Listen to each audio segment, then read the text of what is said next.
दोस्तों, इस वक्त की बहुत बड़ी खबर आ रही है। भारत के प्रधानमंत्री नरेंद्र मोदी खेसारी लाल यादव जी के गाना देखते हुए एलसीडी पर। जी हाँ दोस्तों, बहुत बड़ी खबर भोजपुरी इंडस्ट्री से आ रही है। खेसारी लाल का एक गाना आया था एक हफ्ते पहले, जो गाना था बेल पत्ता वाला गाना। उस पे बोल बम सॉन्ग बनाया गया था सावन के महीने में।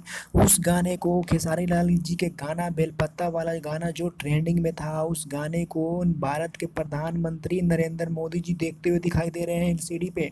दोस्तों, ये बहुत बड़ी खबर है। खेसारी लाल यादव जी की इससे पहले भी संघर्ष फिल्म का ट्रेलर मोदी जी देखे हुए थे, और अब की बार में ये गाना बेलपत्र वाला। दोस्तों, आप क्या कहना चाहेंगे खेसारी लाल यादव जी के बारे में, जो कि ट्रेंडिंग में ये गाना चल रहा था, उस गाने को नरेंद्र मोदी जी देखते हुए।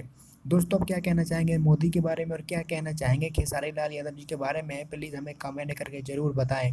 अगर वीडियो अच्छी लगे तो लाइक करें और चैनल को सब्सक्राइब करें, ताकि हम एक से बढ़ के एक वीडियो आपके लिए लाने की कोशिश करें। Thank you.